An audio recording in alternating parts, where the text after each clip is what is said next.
Hello，各位朋友，大家好啊！咁今日咧又嚟拍片講一啲咧同數學無關嘅嘢啊，就係如果大家有睇過我呢個 channel 嘅話咧，咁可能都會知道我有一個業餘嘅興趣嘅，就係玩 Pokemon card 啦。咁大概喺個幾兩個月之前咧，咁我就曾經喺一個店賽裏邊咧打過一個4-0全勝嘅成績，即係贏晒4場冇輸過嘅成績咁樣啦。咁當時咧我係有拍片咧去分享咗我當時打冠軍嘅呢一個牌組，就係呢一副寶石海星嘅牌組啦，咁樣。好啦，咁經過呢個幾兩個月之後咧，Pokemon 卡嘅版本更新咗，佢出咗新嘅卡，開始咗忍者飛船嘅呢一彈。咁我仍然咧都係繼續帶住呢一副牌組咧，周圍去打比賽嘅。咁開心嘅係咧，日前喺觀塘嘅一間店鋪，一間 Pokemon 嘅店鋪裏邊咧，佢所舉辦嘅一個店賽裏邊咧，我係打咗一個5-0全勝嘅成績，即係連贏咗5場冇輸過，直接攞冠軍嘅成績。咁當時係贏咗一張莉莉艾嘅 SR 嘅卡㗎嚇，咁非常之開心嘅。咁所以咧有見及此咧，就拍片上嚟更新翻呢副牌組啦。因為而家 Pokemon 咧已經更新到下一彈就係忍者飛船啦。咁由虛無歸零至到忍者飛船呢一段期間，我一直都係攞住呢一副牌咧，周圍去打比賽嘅。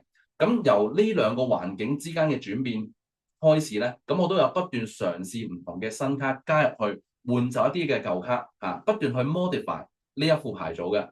好啦，咁最後嘅版本咧就係我加入咗3張嘅新卡嘅OK，咁所以咧就喺度拍翻個超級寶石海星牌組嘅更新版咧，同大家分享下由虛無歸零至到忍者飛船呢兩個版本嘅轉變期間咧，我係做咗啲乜嘢改動俾大家參考嘅。OK，好啦，咁基本上兩個版本之間咧，我都係改咗3張牌嘅啫。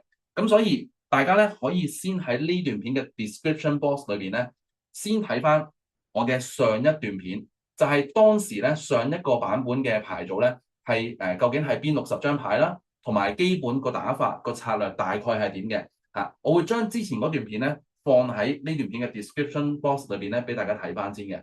睇完啦，再可以翻嚟呢段片咧，睇埋呢個更新版，究竟係作出咗邊3張卡嘅改動咧？咁樣好啦，事不宜遲啦，即刻開始。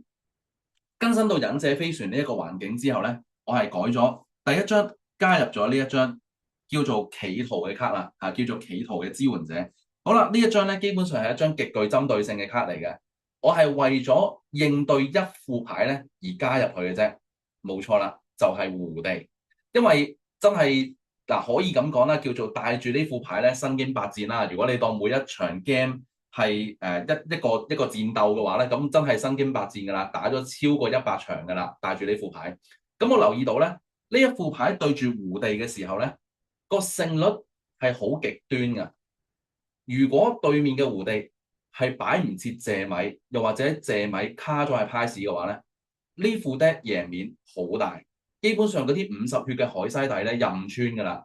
咁但係通常對面胡地如果識玩嘅話咧，咁佢一見到開出嚟係海星嘅時候，佢會嗱嗱臨即刻擺低隻謝米喺度噶嘛。咁如果對面嘅謝米冇卡路派士，佢可能喺講緊係先一先二呢啲回合已經放低咗謝米嘅話咧，呢副牌超難打，多數都輸噶啦。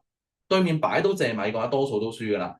咁所以咧，為咗要針對胡地呢一副牌組咧，等面對一個有謝米嘅場合有謝米嘅一個盤面嘅時候咧，仍然有一戰之力咧。於是乎，我就採用咗企圖呢張卡加咗入去。呢張唔係新卡嚟嘅，但係真係叫做經過身經百戰之後咧，得出嚟嘅結論唔放唔得因為一唔放嘅話咧，你只能夠祈禱對住胡地嘅時候，對面嘅謝米係卡個派士，你只能夠祈禱呢一樣嘢。如果唔係，佢謝米一擺低咗咧，真係超難打。OK，咁呢個咧就並非一個新卡，基本上呢張卡咧都出咗2年幾噶啦。咁就係一個現環境一個好針對性嘅應對牌嚟嘅。好啦，咁另外嗰2張卡咧就真係忍者飛船推出嘅新卡嚟噶啦。首先係呢一張泡沫水能量。咁基本上你係當佢一粒水能量咁樣用啦。咁但係咧，如果佢係依附咗喺一隻水嘅 Pokemon 身上嘅話咧，除咗係提供一個水能量之外，佢嘅效果就係你嘅水 Pokemon，即係依附緊嗰隻水嘅 Pokemon，唔會陷入特殊狀態，即係包括中毒、灼傷、麻痹、睡眠，係全部都唔會陷入特殊狀態嘅。而且如果你本身係受到特殊狀態影響嘅話，一將呢個泡沫水能量放喺呢隻 Pokemon 身上咧，咁亦都會即刻解除嗰啲特殊狀態。舉個例，例如我嘅戰鬥場係一隻超級寶石海星咁樣啦。對面嘅遠征員打咗去60，令到佢混亂緊。好啦，咁呢個時候我會驚㗎，即係貿貿然出招嘅話，如果我襲到反面嘅話，我出唔到招，仲要自己食30傷喎，好唔抵。咁呢個時候咧，你就可以將呢個泡沫水能量咧係加附喺超級寶石海星身上，令到佢嘅混亂狀態咧係即刻復原嘅。咁呢一個能量基本上最大嘅用途就係咁。佢除咗係好似基本水能量一樣可以提供到一個水能量之外咧，佢仲有呢個效果。好啦，咁講到咁好用啦，點解唔落齊佢4張咧？即係完全取代嗰啲基本水能量咪得咯？啊，點解唔落齊4咧？咁樣咁係因為如果大家有睇過我之前嗰段片分享呢一副牌組嘅話咧，咁可能都會記得我呢一副牌咧係有落赤松嘅。咁赤松咧個效果係講明係只能夠幫你喺牌庫裏邊揾不同屬性嘅基本能量，意思即係話佢只可以幫你揾到基本水能量出嚟嘅啫。如果你呢個泡沫水能量落得多嘅話咧，咁有機會係會令到赤松空發㗎。呢個就係最大嘅問題。點解咁好用嘅一個能量，明明佢直接取代到基本水能量㗎嘛？點解我唔落齊佢4？就係因為赤松係會空發㗎。如果你 deck 裏邊冇晒基本能量嘅話，呢個就係嗰個點解唔落齊4張嘅原因。好啦，仲有一個咧比較次要嘅小原因嘅，就係除咗赤松之外咧，點解呢一張泡沫水能量都係唔可以落得多咧？都係嗰一副牌組胡地。胡地真係算係呢一副牌少少嘅黑星嚟㗎，因為通常胡地咧都會有落黑錘㗎。咁因為佢本身咧就係用嚟防嗰啲薄霧能量啦，又或者係嗰啲特殊鬥能量而設嘅。咁但係咁啱得咁巧咧，呢一張又係特殊能量嚟嘅喎，所以胡地嘅黑錘咧係搏得走去嘅。咁如果你呢個泡沫水能量落得多咧，可能佢一彎裏邊一嘢搏走你2個呢啲能量嘅話咧，你嘅損失就好大啦。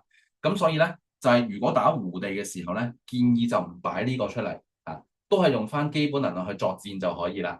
因為黑錘咧係搏唔走嗰啲基本能量嘅。OK，好，咁第3張咧，我喺版本更新咗之後而投入嘅牌咧，相信大家都估到噶啦。現環境冇乜邊副牌會唔落去啦，就係呢一張紅牌。咁我係取代咗原先嘅乜嘢咧？取代咗原先上一個版本嘅裁判。啊，頭先唔記得講啦，就係泡沫水能量咧，我係換走咗一粒基本嘅水能量嘅。啊！你唔可以淨係加唔減走噶嘛，因為你個牌嘅數量會超過60噶嘛。咁呢個泡沫水能量咧，我係換走咗其中一粒基本水能量啦。咁頭先提到嘅企圖咧，我係換走咗其中一隻有特性嘅雪妖女嘅，因為本身咧我落3隻有特性嘅雪妖女咧，其實都係以防萬一，可能預其中有2隻卡牌士咁樣嘅。咁但係而家真係冇辦法啦，我要啲位咧去投入呢個企圖，所以就冇得預話即係。spare 咁多位俾雪妖女啦，所以我就 cut 走咗一隻咧有特性嘅雪妖女去投放咗呢個企圖嘅。好啦，咁至於呢一張特殊紅牌咧，我係改走咗原本舊版本裏邊嘅裁判。